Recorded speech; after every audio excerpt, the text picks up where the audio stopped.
In this quick video, you're about to discover a very cool strategy to use in your presentations to increase your closing ratios. This is Roberto Monaco with InfluenceOlogy. Now, I personally have analyzed over 11,000 hours of video. Now, people say, dude, you're crazy. No, it's just because we want to help our clients. So they send us these videos and I go over those video presentations.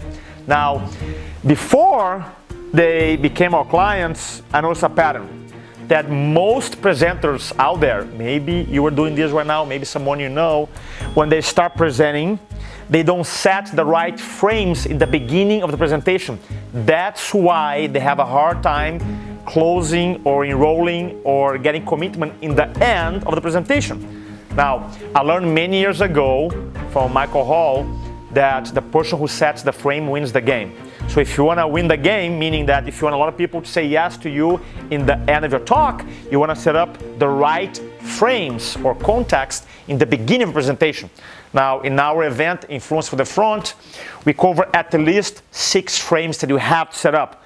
Now, there's more, but at least to starting out, right, the basic stuff, 6 frames. Now, I don't have time to cover 6 frames right now, but I want to give you one that I guarantee will help you. Is the participation pre-frame. Roberto, what is participation pre-frame? Why do I care? Because your job as an influencer is to manage the energy of the room. Write this down. Participation leads to transformation. Now, when we have people engage with you in the audience, they write stuff down, they raise their hands, they say things out loud, you have that energy. And that energy alone will help you move people into action. And I've seen so many presenters that they don't set the frame, and either A, they don't ask any questions because they're afraid, B, when they ask the question, half the room doesn't answer, or the audience like this the whole time, so they fail to engage people or not. If they don't feel you, if they don't feel your presentation, your information, you're gonna have a hard time moving them. That's why it's so important.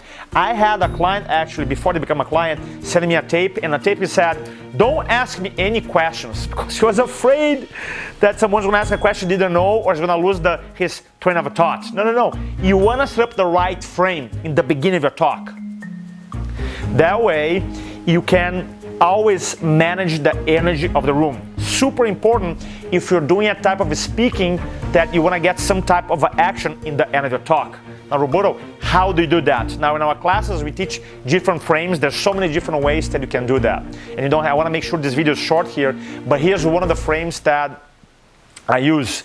I would say something like, now guys, before we go over our information today, I want to make sure you guys engage and participate with me. Just like, imagine 2 guys are going to the gym, and one guy is lifting weights, is running, is stretching, and the other guy is just talking to people.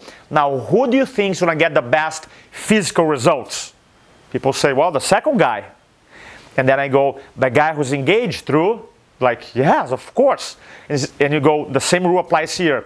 After done, then you can say 100 presentations, 50 presentations, or 1,000 presentations. In my case, over 4,000 talks. What I notice is that the people who get the best results out of these talks are the ones who engage with me. I use the same terminology, engage. They raise the hand, they write things down, they say things out loud. Because it's true, if someone is engaged with you, they're having a better time, they write stuff down, and they learn.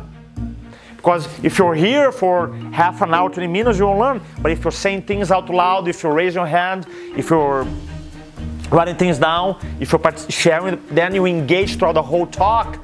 Therefore, it's for their benefit, not only for your benefit, but for their benefit. Now, the other day, someone sent me a tape to review, and the speaker said, hey, by the way, I want you guys to participate because I like it that way. That's not good, right? They don't care about you, they care about them. So when you set up this participation pre-frame in the beginning of your talk, make sure you frame for their benefit, not for your benefit, for their benefit.